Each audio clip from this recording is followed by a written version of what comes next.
आप सभी का एक बार फिर से आपके अपने परिवार स्टडी 58 में स्वागत है। और आज की इस वीडियो के अंदर हम आरपीसी द्वारा जो एसआई की एग्ज़ाम हुई थी उस एग्ज़ाम के अंदर जो सेकंड पेपर है जीके और जीएस का जो 15/9/2021 को हुआ था उस पेपर का सोल्यूशन करेंगे। आरपीसी ने जो एसआई यानी सब इंस्पेक्टर का एग्ज़ाम हुआ था उसके 3 पेपर यानी 3 पारियों में करवाए थे अलग अलग दिन तक। तो इससे जो पहले 14 और 13 तारीख वाले पेपर मैंने अपलोड कर दिए, उसे नहीं देखा तो चैनल पर जा करके आप देख लें। तो इसके क्वेश्चन को हम सॉल्यूशन करना प्रारंभ करेंगे। ये जो भी सॉल्यूशन आपको दिया जा रहा है ये आरपीसी द्वारा जो की जारी की गई आंसर की उसी ऑफिशियल आंसर की के आधार पर आपको बताया जा रहा है। फिर भी इनमें से कुछ क्वेश्चन डाउटफुल हो सकते हैं और जिन पर आप ऑब्जेक्शन लगा सकते हो। तो पहला क्वेश्चन है, भारत सेवक समाज यानी सर्वेंट ऑफ इंडिया सोसाइटी की स्थापना किसने की थी? तो इसका सही आंसर होगा जी.के. गोखले यानी गोपाल कृष्ण गोखले ने भारतीय सेवक समाज यानी सर्वेंट ऑफ इंडिया सोसाइटी की स्थापना की थी।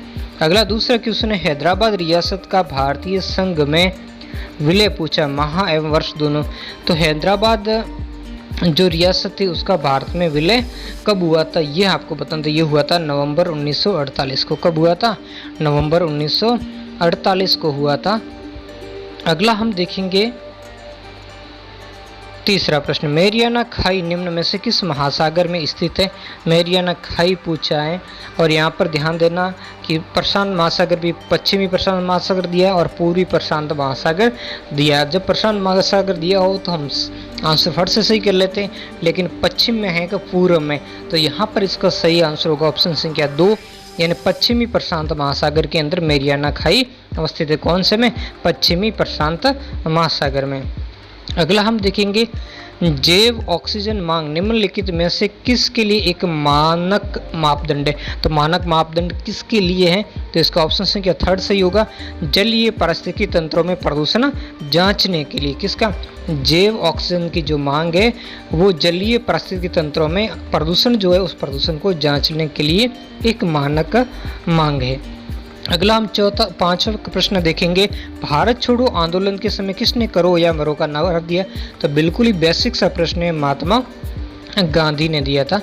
अगला क्वेश्चन संख्या 6 देखेंगे, स्वेज नहर निम्नलिखित में से किन को मिलती है? ये जो 13 तारीख वाला पेपर हुआ था उसमें भी आया था और इसमें भी रिपीट हुआ है।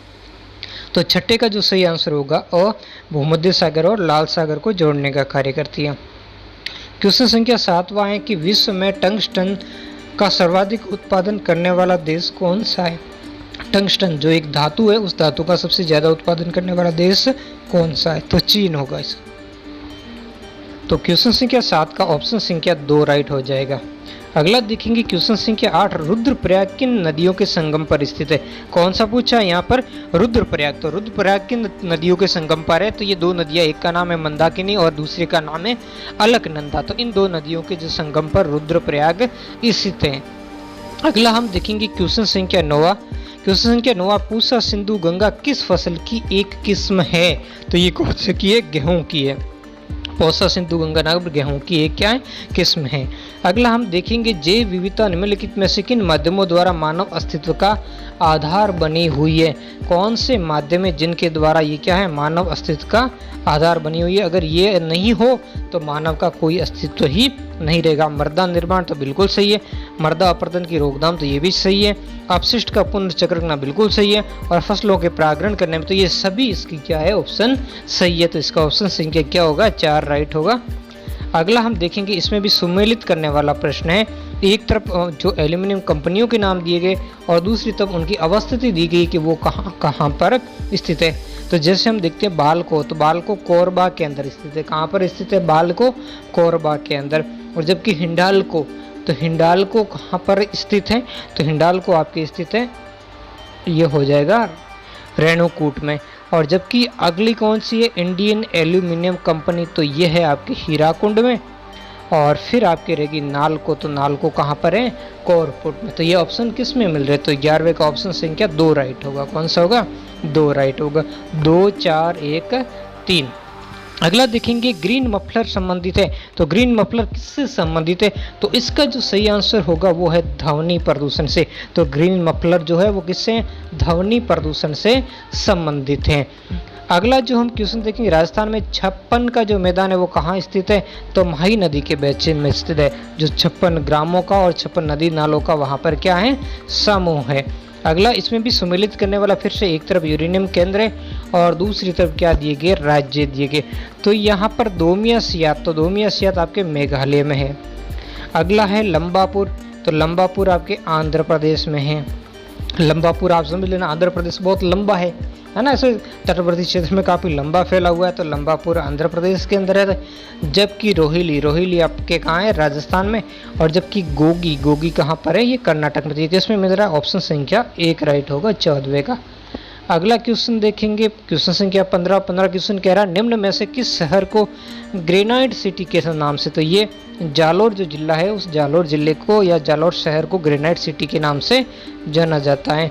क्वेश्चन संख्या 16 निम्नलिखित में से कौन सम्मिलित नहीं है, एक तरफ संरक्षित क्षेत्रों के नाम दिए गए हैं जबकि दूसरी तरफ उनका जिला, तो रोहतू नागौर में बिल्कुल सही है, बीड झुंझुनू में है, गोडा विष्णुयान जोधपुर में, जबकि उमेशगंज ये अजमेर के अंदर नहीं है। तो इसका सही आंसर होगा 2।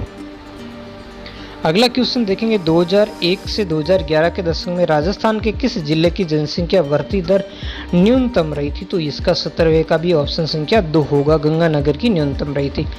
अगला क्वेश्चन 9 दिसंबर 1946 को पहली बैठक से भारतीय संविधान सभा कितने समय तक अस्तित्व में रही थी, तो ये पहली बैठक से पूछा इसने 9 सितंबर। अक्सर हम रटते क्या हैं, 2 वर्ष 11 माह और 18 दिन ये रटते, और कई सारे बच्चे इसी कारण यही करके आगे होंगे, जबकि इसने डेट परिवर्तित कर दी और इसका सही होगा 3 वर्ष 1 माह और 16 दिन। कितने होते हैं, 3 वर्ष 1 माह और 16 दिन इसका राइट आंसर होगा। क्वेश्चन संख्या 19 है चंबल नदी पर बने हुए निम्नलिखित बांधों में से कौन से बांध राजस्थान के अंदर स्थित हैं, तो इसमें देखो कोटा बैराज राजस्थान में है, गांधी सागर राजस्थान में नहीं है, ये मध्य प्रदेश में है, जबकि जवाहर सागर, ये गांधी सागर बाद इसका पहला बांध जो चंबल नदी और वो कहाँ पर स्थित है, मध्य प्रदेश में। जवाहर सागर ये भी राजस्थान में स्थित है और राणा प्रताप सागर ये भी राजस्थान में। तो कौन सा होगा, ऑप्शन संख्या 4 राइट होगा। 20वां क्वेश्चन निम्नलिखित में किस वाद में उच्चतम न्यायालय यानी सुप्रीम कोर्ट ने संविधान के मूल ढांचे की अवधारणा दी थी, यानी आप संविधान का जो मूल ढांचा उसमें परिवर्तन नहीं कर सकते, तो संविधान के मूल ढांचे की अवधारणा है वो उच्चतम न्यायालय ने केशवानंद भारती जो विवाद था उस विवाद के अंदर 1973 के केशवानंद भारती विवाद में दी थी। अगला क्वेश्चन संख्या 22 है भारत के संविधान के उपबंध 2 के अनुसार उच्चतम न्यायालय को संघ सूची के विषयों में से किसी के संबंध में ऐसी अतिरिक्त अधिकारता और शक्तियां होगी जो, अब जो पूछा है इसका मतलब क्या है, जो संसद विधि द्वारा प्रदान करे। राष्ट्रपति आदेश नहीं कर सकता, उच्चतम न्यायालय के नियमों द्वारा प्रदान नहीं, भारत सरकार द्वारा विनिश्चय प्रदान करे, ऐसा नहीं, वो संसद विधि द्वारा जब इनको प्रदान करेगी तभी हो सकती है उच्चतम न्यायालय को संघ सूची के विषय में किसी के संबंध में अतिरिक्त अधिकारिकता या शक्ति मिल सकती है, क्योंकि हमारे देश में संसदीय शासन व्यवस्था और संसद ही क्या है, सर्वोच्च है। अनुच्छेद 40 के अनुसार राज्य ग्राम पंचायतों का संगठन करने के लिए कदम उठाएगा और उनको ऐसी शक्तियां और प्राधिकार प्रदान करेगा जो उन्हें, अब यहाँ पर खाली जगह फिर से छोड़ दी, उन्हें किसके योग्य बनाने के लिए आवश्यक है, जो उन्हें स्वायत्त शासन की इकाइयों के रूप में कार्य करने योग्य बनाने के लिए क्या हो, आवश्यक हो। अगला देखेंगे 23वां, भारत में संविधान में समवर्ती सूची के प्रावधान का विचार निम्न में से किस देश से लिया गया, तो जो समवर्ती सूची है वो भारत में किस देश से शामिल की गई, ऑस्ट्रेलिया के संविधान से ली गई है। पिछला जो 14 तारीख वाले में मिलान वाला क्वेश्चन था उसमें भी खूब सारे इससे संबंधित पूछे थे प्रश्न। क्वेश्चन संख्या 24 हम देखेंगे निम्न में से किसका कार्यकाल भारत सरकार में मंत्री के रूप में सर्वाधिक अवधि का, हाँ बहुत ही डिफिकल्ट पूछ दिया, मंत्री के रूप में अब यहाँ पर पूछ लिया गया, तो 24 का 3 होगा जगजीवन राम। तो मंत्री के रूप में सबसे ज्यादा सर्वाधिक अवधि तो कालक्रम जगजीवन राम का रहा था। अगला क्वेश्चन संख्या 25वां देखेंगे, राजस्थान पंचायती राज व्यवस्था में शासन प्रणाली की व्यवस्था क्या है, शासन प्रणाली की व्यवस्था क्या है, ग्राम स्तर पर स्थानीय स्वशासन एक स्तरीय नहीं, ग्राम व खंड स्तर पर स्थानीय स्वशासन द्विस्तरीय नहीं, ग्राम व खंड स्तर के त्रिस्तरीय, बिल्कुल ये सही है, ये चतुर्स्तरीय नहीं होगा। तो इसका ऑप्शन संख्या 3 राइट होगा। 26वां क्वेश्चन हम देखेंगे, राष्ट्रीय मानवाधिकार आयोग।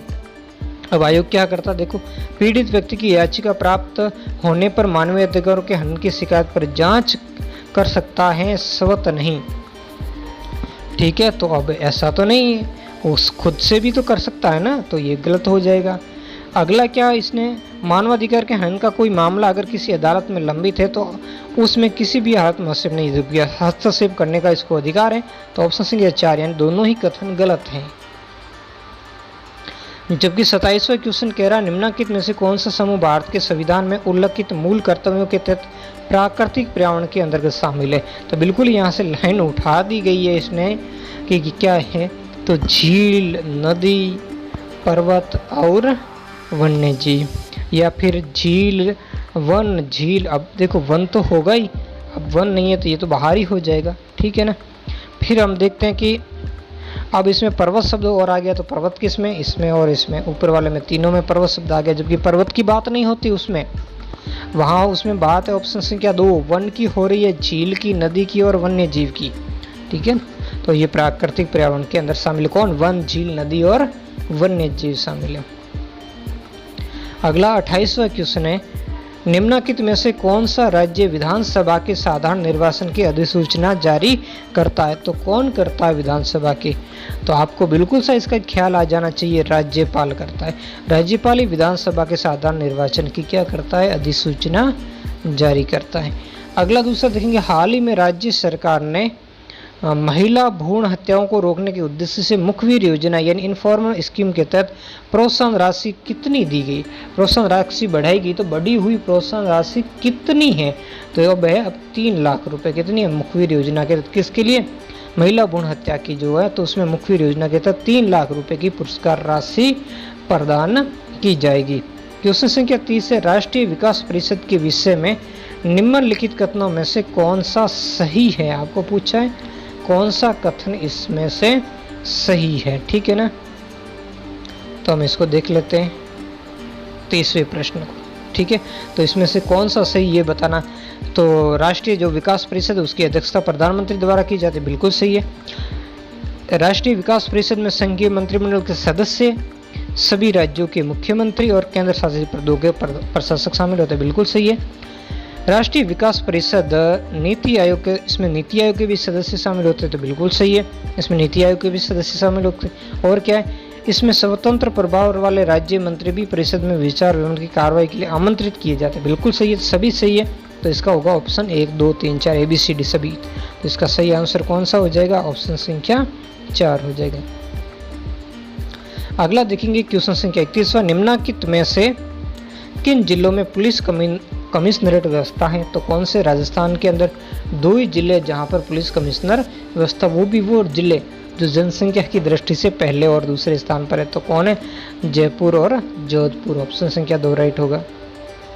32वां, राजस्थान राज्य मानवाधिकार आयोग का अध्यक्ष किससे नियुक्त किया जा सकता है। तो 32वें को आप जानते हो, इसका क्या होगा, किसी उच्च न्यायालय का सेवानिवृत्त मुख्य न्यायाधीश। तो बिल्कुल यही सही होगा, किसी उच्च न्यायालय के सेवानिवृत्त मुख्य न्यायाधीश को नियुक्त किया जा सकता राज्य मानवाधिकार आयोग का अध्यक्ष। इसमें थोड़ा हो सकता अभी कुछ इस एक्ट में संशोधन भी हुए, उस संशोधन को देखते हुए आप अगर और भी इसमें कुछ आप कर सकते हो, ठीक है। किसी उच्च न्यायालय का सेवानिवृत्त न्यायाधीश, हालांकि आरपीसी ने ये माना है, और बाकी इसमें कुछ अभी संशोधन हुआ है तो उसमें थोड़ी व्यवस्था की है। तो किसी उच्च न्यायालय का सेवानिवृत्त मुख्य न्यायाधीश के अलावा भी जो अन्य कोई न्यायाधीश हो तो वो भी इसका शायद सदस्य बन सकता है। तो आप इसको कंफर्म करके आप इसका ऑब्जेक्शन लगा सकते हो। जबकि ऑप्शन संख्या है 33, प्रश्न संख्या है 33 यानी 33। प्रश्न संख्या 33 क्या, राजस्थान लोकायुक्त के संबंध में निम्न में से कौन से यह कथन सही है। तो इसमें से कौन से सही है, राजस्थान के मुख्यमंत्री लोकायुक्त के क्षेत्राधिकार से बाहर है, बिल्कुल बाहर है। मंत्री, जो मुख्यमंत्री और मंत्री सबको बाहर कर दिया। जबकि महालेखाकार राजस्थान लोकायुक्त के क्षेत्राधिकार से बाहर है, ये भी सही है। राजस्थान राज्य विधानसभा सचिवालय के अधिकारी और कर्मचारी भी ये लोकायुक्त के बाहर, तो तीनों ही सही है, ऑप्शन संख्या तीनों ही, यानी इसके जो विधानसभा के सचिवालय के अधिकारी कर्मचारी सभी इसके क्षेत्र से बाहर है।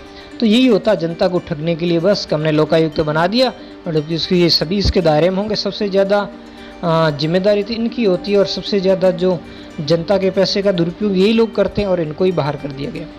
अगला 34वां प्रश्न देखेंगे, मानव विकास सूचकांक 2019 में भारत की सकल राष्ट्रीय आय यानी GNI प्रति व्यक्ति कितनी थी। अब यहाँ पर इसने US डॉलर में दे दिया, तो ये सारे भारतीय मुद्रा में याद करते लेकिन US में अब कम ही याद करते, तो ये US डॉलर में कितनी है, 6681 है। अगला जो देखेंगे, वर्ष 2020-21 के बजट अनुमानों के अनुसार यूरिया अनुदान सब्सिडी पर संभावित व्यय। अर्थशास्त्र हमेशा खतरनाक क्वेश्चन डाले जाते हैं, लेकिन ये तीसरा पेपर आपके बाकी दो पेपरों के मुकाबले थोड़ा सा हम डिफिकल्ट कह सकते। हालांकि जो इतिहास वगैरह राजनीति वगैरह आई थी वो क्वेश्चन सरल थे, लेकिन ये जो आर्थिक समीक्षा वाले क्वेश्चन हैं ये क्वेश्चन थोड़े डिफिकल्ट है। तो इसका 3 होगा, 0.48 लाख करोड़ रुपए। क्वेश्चन संख्या 36 है, transparent taxation honouring the honest का प्लेटफॉर्म कब प्रारंभ किया गया था। तो 36 का सही ऑप्शन होगा अगस्त 2020 में, यानी ऑप्शन संख्या 1। 37वां प्रश्न है, मुख्यमंत्री राजश्री योजना, ये उसमें भी पूछ लिया गया था, उसमें शुरुआत पूछ ली थी कब से हो, है ना, तो और इसमें यहाँ पूछ लिया, वहाँ डेट थी और यहाँ पर प्रारंभ क्यों की गई उसका उद्देश्य आपको बताना है। ठीक है, तो गिरते हुए बाल लिंगानुपात को सुधारना, नहीं, लिंगानुपात की इसमें कोई बात नहीं है। ग्रामीण क्षेत्र में महिला साक्षरता, नहीं, महिला साक्षरता की कोई बात नहीं है। महिलाओं को लैंगिक उत्पीड़न, नहीं, महिला सशक्तिकरण तो लैंगिक समानता, बिल्कुल यही है राष्ट्रीय योजना का उद्देश्य है, महिला सशक्तिकरण और लैंगिक समानता को क्या करना, बढ़ावा देना। अगला क्वेश्चन संख्या 38 है। क्वेश्चन संख्या 38 है, दीनदयाल अंत्योदय योजना राष्ट्रीय ग्रामीण आजीविका मिशन जो है इसका उद्देश्य क्या है। तो इसका उद्देश्य क्या है, गरीबों के सतत सामुदायिक संस्थानों के विकास के माध्यम से ग्रामीण गरीबी का उन्मूलन करना, बिल्कुल, तो उद्देश्य तो यही है। दीनदयाल अंत्योदय योजना जो DAYNRLM योजना का उद्देश्य क्या है कि गरीबों के सतत सामुदायिक संस्थानों के विकास के माध्यम से ग्रामीण गरीबी का उन्मूलन करना, यानी उसको समाप्त करना है। ठीक है, अगला क्वेश्चन संख्या 39 है कि व्यक्तिगत आय की गणना करने में राष्ट्रीय आय में निम्न में से क्या जुड़ा। तो व्यक्तिगत यानी पर्सनल जो इनकम होती है उस इनकम की गणना करने के लिए राष्ट्रीय आय में निम्न में से क्या जोड़ा जाता है। तो इसमें हस्तांतरण जो भुगतान है उसको जोड़ दिया जाता है। अगला 40वां क्वेश्चन देखेंगे, आयुष्मान भारत योजना, बहुत ज़्यादा पूछा जा रहा है इसके बारे। आयुष्मान भारत महात्मा गांधी स्वास्थ्य बीमा योजना के तहत एक MOU किसके मध्य निष्पादित हुआ था। तो ये Rajasthan state health insurance and new India insurance company, और ही इसका 1 नंबर इसका क्या होगा, सही होगा। यह भी रिपीट हुआ प्रश्न। ठीक है, अगला हम देखेंगे, मुद्रास्फीति और बेरोजगारी का सह अस्तित्व कहलाता, दोनों का सह अस्तित्व क्या कहलाता है। तो दोनों का जो सह अस्तित्व वो कहलाता है निष्पन्द स्थिति, यानी जो स्टैगफ्लेशन की जो प्रक्रिया होती है वो कहलाती है यहाँ पर।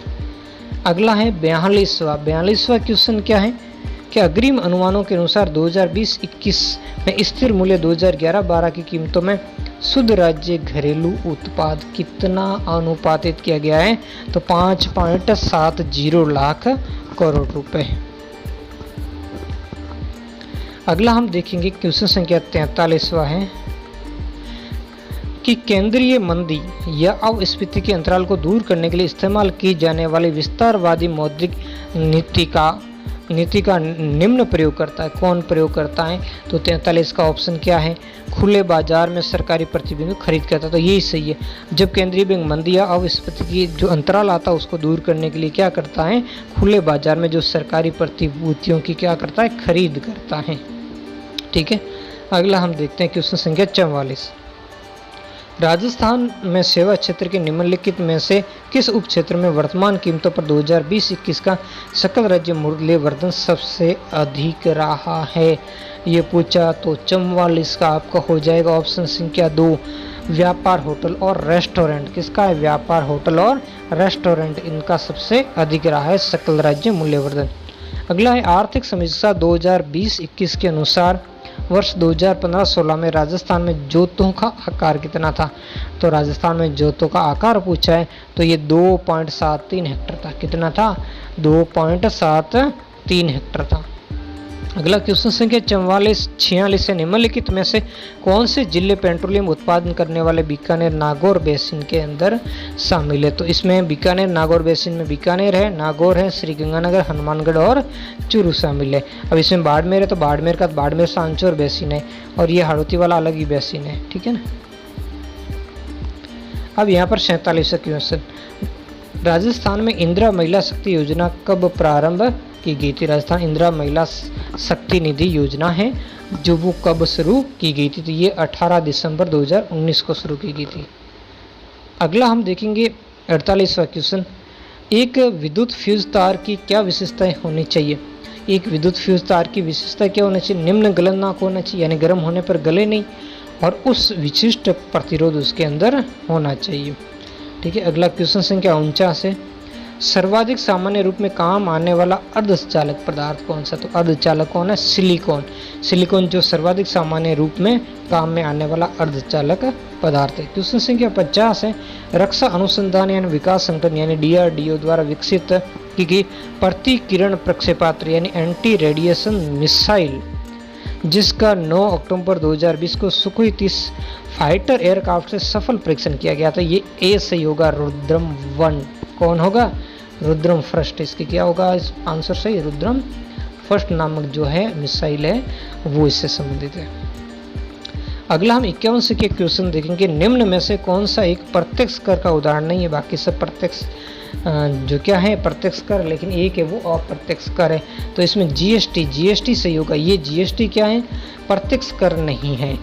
ठीक है। जबकि आयकर डायरेक्ट है, आयकर संपत्ति कर निगम को भी प्रत्यक्ष रूप से डायरेक्ट रूप से व्यक्ति से वसूल किया जाता है, जबकि जीएसटी वस्तुओं आदि के ऊपर, वस्तुओं सेवाओं आदि पर तो क्या किया जाता है? वसूल किया जाता है। 52 है, बुलेट प्रूफ जैकेट बनाने में सर्वाधिक सामान्यतः प्रयुक्त किए जाने वाला पदार्थ कौन सा है? तो यह है केवेलार। जो बुलेट प्रूफ जैकेट बनाने में सबसे ज़्यादा प्रयोग किया जाता है वो है केवेलार पदार्थ है। अगला, मनुष्य की लाल रक्त कणिकाओं यानी आरबीसी का औसत जीवन काल कितना होता है? तो 120 दिन का होता है। और अगला हम देखेंगे, निम्न में से कौन दूध को प्राकृतिक तरीके से दही में परिवर्तन करने के लिए जिम्मेदार है? तो ये कौन है? जीवाणु यानी बैक्टीरिया। कौन बनाता है? जीवाणु यानी बैक्टीरिया जो दूध को है वो प्राकृतिक तरीके से दही में। 55वां क्वेश्चन, निम्नलिखित में कौन एक ग्रीन हाउस गैस नहीं है? पूछा कौन सी एक ग्रीन हाउस नहीं? कार्बन डाइऑक्साइड बिल्कुल है, मीथेन बिल्कुल है, ये नाइट्रोजन नहीं है बल्कि नाइट्रस ऑक्साइड बिल्कुल है। तो ऑप्शन संख्या इसमें 3 राइट होगा। अगला क्वेश्चन संख्या 56 देखेंगे, 56 देखेंगे, निम्न में से कौन सी भौगोलिक क्षेत्र और जैव विविधता के लिए संकट हो सकते हैं? तो कौन कौन से संकट हो सकते हैं इसके लिए? तो इसके लिए वैश्विक ताप यानी ग्लोबल वार्मिंग बिल्कुल हो सकते हैं, प्राकृतिक वास का विखंडन बिल्कुल हो सकता है, विदेशी जो है उनका आक्रमण बिल्कुल हो सकता है, शाकाहार को प्रोत्साहन नहीं हो सकता। ठीक है। तो इसका ऑप्शन कौन सा सही होगा? 4। ऑप्शन संख्या 4 ABC 3 सही है। अगला जो हम देखेंगे क्वेश्चन संख्या 57, चंद्रयान 2 के लैंडर का क्या नाम था? तो चंद्रयान 2 के जो लैंडर उसका नाम क्या था? विक्रम था। और वहां पर एक क्रेटर है उसका नाम साराभाई क्रेटर, वो इसी विक्रम साराभाई के नाम पर है।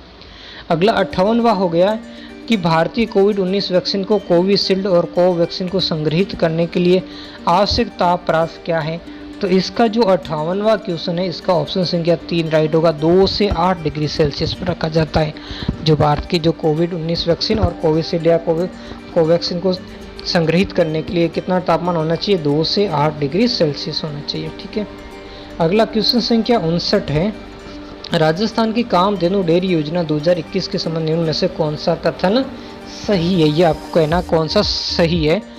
तो इसमें क्या लाभार्थी के पास हरा चारा उत्पादन करने के लिए कम से कम 1 एकड़ भूमि होनी चाहिए, बिल्कुल सही है। जो अगर कामधेनु राजस्थान की कामधेनु डेयरी योजना के तहत आप अप्लाई करते हो तो आपके पास हरे चारे के उत्पादन के लिए कम से कम कितनी होनी चाहिए? 1 एकड़ जमीन होनी चाहिए। अधिक कितनी भी हो सकती, लेकिन कम से कम दूध उत्पादन 10 से 12 लीटर प्रतिदिन होना चाहिए। ठीक है। इसके अलावा ये भी सही है, लाभार्थी को इस क्षेत्र में कम से कम 3 वर्ष का अनुभव होना चाहिए, तो ये भी सही है। 59 का तो मतलब तीनों ही सही हो गए, तो ऑप्शन संख्या 4 सही होगा ABC। ये तीनों ही क्या है, सही है। अगला, आकल कास्ट जीवाश्म पार्क राजस्थान के किस जिले में स्थित है? तो ये राजस्थान के कौन से जिले में? जैसलमेर जिले के अंदर अवस्थित है, ठीक है। अगला जो क्वेश्चन संख्या 61 देखेंगे कि प्रतियोगी परीक्षाओं की तैयारी करने वाले प्रतिभागियों की मदद के लिए राजस्थान सरकार ने निःशुल्क कौन सा मोबाइल ऐप प्रारंभ किया है? तो ये जो 61 का एक होगा दिशहरी, जो प्रतियोगी परीक्षाओं की तैयारी करने के लिए, जो प्रतियोगी की मदद के लिए राजस्थान सरकार ने जो निःशुल्क मोबाइल ऐप शुरू किया उसका नाम है दिशहरी। अगला हम देखेंगे क्वेश्चन संख्या 62वां, राजस्थान के किस जिले में बच्चों के लिए पहली कैथ लैब स्थापित की गई? कैसी लैब स्थापित की गई है? कैथ लैब स्थापित की। तो ये जोधपुर में की गई। कहाँ पर? जोधपुर जिले के अंदर जो बच्चों के लिए पहली क्या की गई है? कैथ लैब स्थापित की गई है। 63वां, संतरों के उत्पादन के कारण किस जिले को छोटा नागपुर कहा जाता है? तो इसका ऑप्शन संख्या होगा 1, झालावाड़ को कहा जाता है।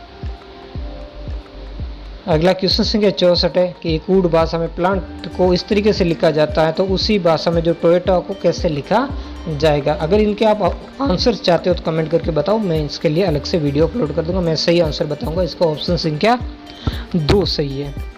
यहाँ पर नीचे दी गई जो अंक श्रृंखला में प्रश्न सूचक के स्थान पर कौन सा अंक आएगा? तो 65 का जो सही है वो 2 यानी 71 आएगा। कितना आएगा? 71 आएगा। अगला क्वेश्चन संख्या 66 है, 66 है ना। दोनों संख्या 3-7 अनुपात, यदि उन दोनों संख्या प्रत्येक में 8 जोड़ दिया जाए तो उनका अनुपात ये हो जाएगा, है ना। तो पहले वाले प्रश्न में भी यही आया था, इसमें भी यही आया था। तो वो संख्याएं आपको क्या करनी है? वह संख्याएं ज्ञात करनी है। तो इसका सही होगा वो संख्या 12 और 18 है। और जबकि इसमें क्वेश्चन संख्या 67 के अंदर पूछा कि कौन सा सही है कथनों में से, ठीक है। तो कथन क्या है? क्या प्रतिष्ठित लोग जो कि अज्ञानतावश अपराध कर देते हैं के साथ विशेष व्यवहार किया जाना चाहिए? प्रश्न ये पूछ रहे हैं, क्या उनके साथ विशेष व्यवहार किया जाना चाहिए जो प्रतिष्ठित लोग हैं? यानी अब वर्तमान समय प्रतिष्ठित लोग वो या तो पैसे वाले या जो नेतागिरी करने वाले लोग होते। हाँ, प्रतिष्ठित लोग जानबूझकर अपराध नहीं करते। फिर अब यहाँ इनको अच्छी तरीके से आपको देखना पड़ेगा, तभी जाकर के आप इनका आंसर क्या करोगे? निकाल पाओगे, ठीक है ना। ऐसे नहीं आएगा। तो हम देखते हैं कि क्या हाँ प्रतिष्ठित लोग जानबूझकर अपराध नहीं करते, ऐसा थोड़ा ये कि वो बस जानबूझकर करते ही नहीं है, वो जानबूझकर भी कर सकते हैं। और वो उस तर्क में ऐसा कुछ है ही नहीं। ये हमारी नीति कहता है कि कानून के समक्ष सभी समान है। तो हम इसका खंडन करेंगे, ये बात इसकी सारी खंडन वाली चीज़ें होगी। तो इसका केवल तर्क 2 पर बल है, यानी क्या सही है? ऑप्शन संख्या 2 राइट है। अगला आ जाएगा क्वेश्चन संख्या 68, किसी एक राशि का वार्षिक दर के हिसाब से 2 वर्ष का साधारण ब्याज चक्रवृद्धि ब्याज क्रमशः दिया तो मूलधन ज्ञात करना। यही प्रश्न पहले में भी था। तो अगर गणित वाले अगर पहले दोनों पेपर आपने सोल्व कर दिए तो तीसरे वालों को गणित में बड़ा बेनिफिट मिल गया कि प्रश्न किस टाइप का पूछा गया है।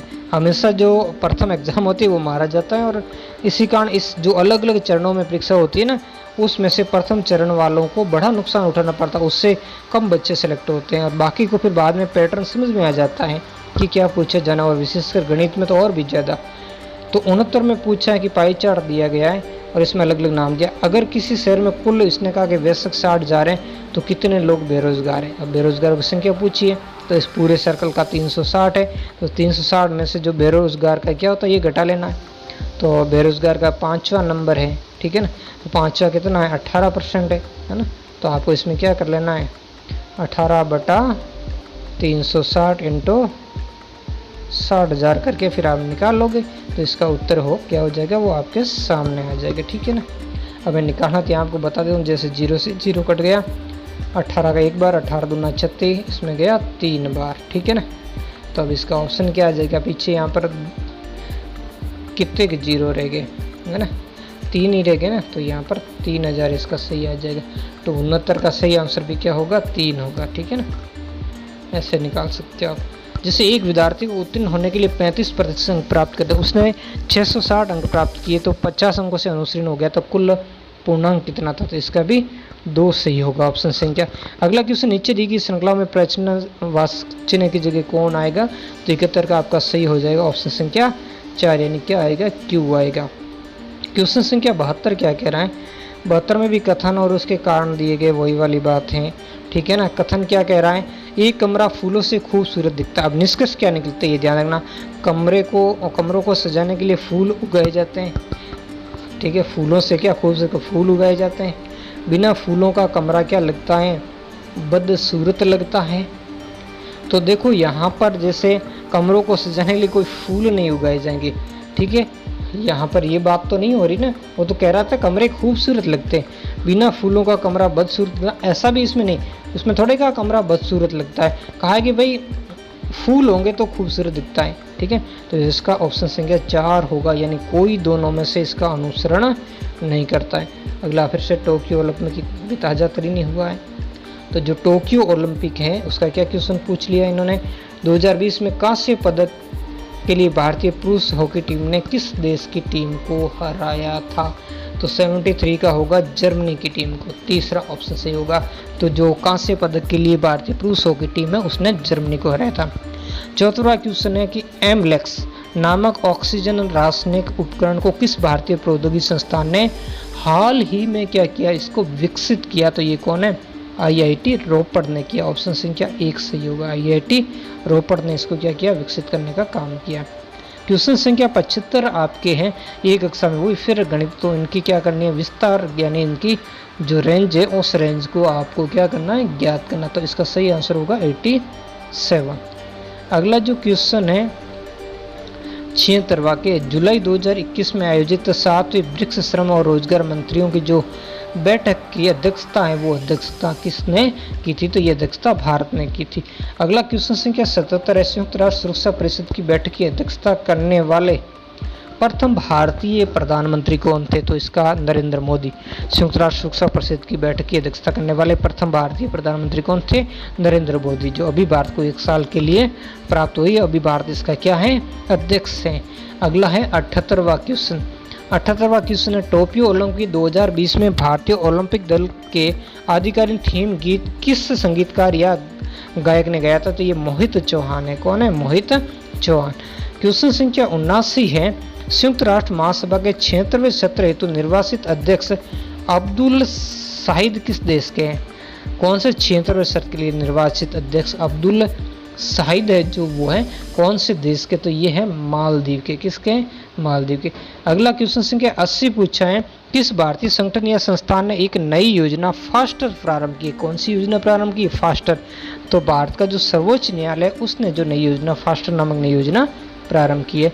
क्वेश्चन संख्या 81 है, निम्न में से किसे वर्ष 2020 का ऑक्सफोर्ड हिंदी शब्द के रूप में चुना गया, तो इसका सही आंसर होगा आत्मनिर्भरता को।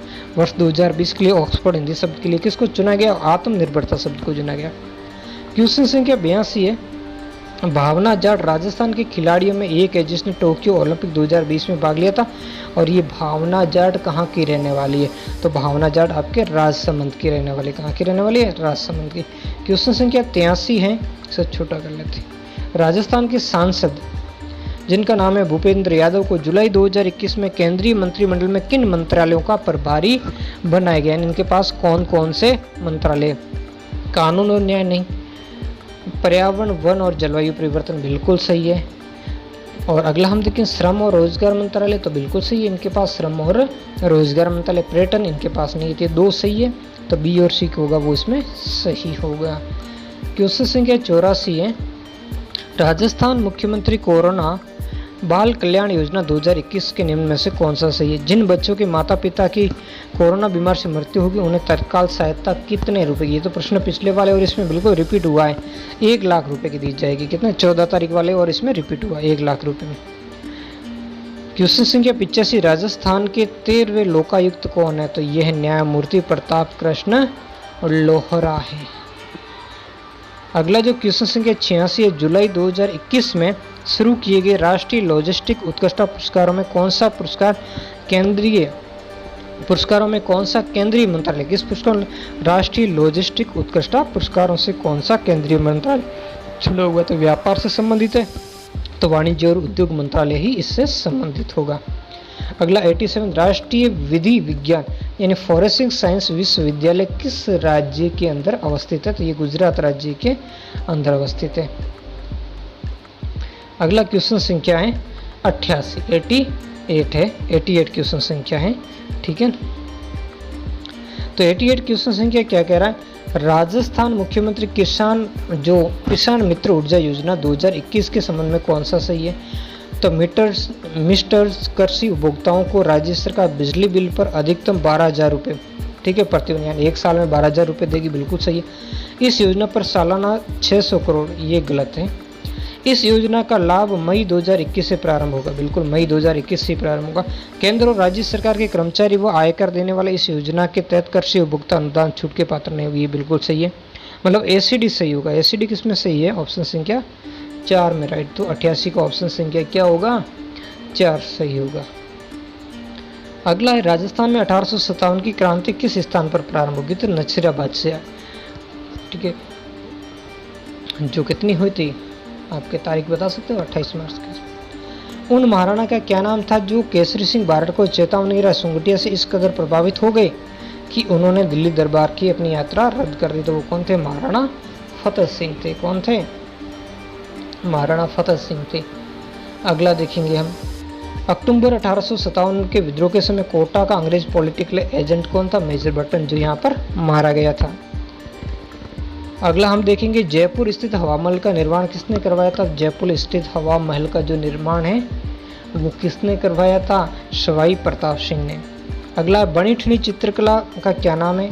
बणिठनी चित्र के, ये जो पहले भी प्रश्नों में पूछा, तो इसका चित्रकार कौन है, निहाल संदेह। कौन है, 13 का निहाल संदेह। अगला हम देखेंगे 94 क्वेश्चन, राव जोधा ने किस वर्ष में जोधपुर नगर की स्थापना की। तो ये था 1459 के अंदर की थी। अगला हम क्वेश्चन देखेंगे, अगर आपको वीडियो अच्छा लगे तो लाइक कमेंट शेयर जरूर करना, और चैनल पर पहली बार है तो चैनल को सब्सक्राइब करना न भूलें। लोक देवता गोगा जी की जन्म स्थली कौन सी है। तो ददरेवा चुरू के अंदर है। अगला क्वेश्चन है 96, आबानेरी स्थित हर्षद माता का मंदिर मूल रूप से किससे समर्पित है। तो ये मूल रूप से भगवान विष्णु को समर्पित है। किसे, मूल रूप से भगवान विष्णु को। 97वां क्वेश्चन है, संत मीराबाई का जन्म स्थान कुड़की वर्तमान में राजस्थान के कौन से जिले में। तो वर्तमान में कुड़की जो राजस्थान के पाली जिले में, कौन से जिले में, पाली। पूरा स्थल आहड़ से प्राप्त प्राचीन अवशेष संबंधित है। तो आहड़ से, ये भी पहले भी पूछा, ये फिर से रिपीट हुआ है। तो ये कहाँ से, अभी एचएम वाले में भी ये रिपीट हुआ क्वेश्चन। तो ये किससे संबंधित है, ये ताम्रपाषाण युग से संबंधित है। 99 क्वेश्चन है, रागड़ी व निमाड़ी उपबोलियाँ किसकी है। तो रागड़ी और जो निमाड़ी नामक उपबोलियाँ हैं वो किसकी है, मालवी की है।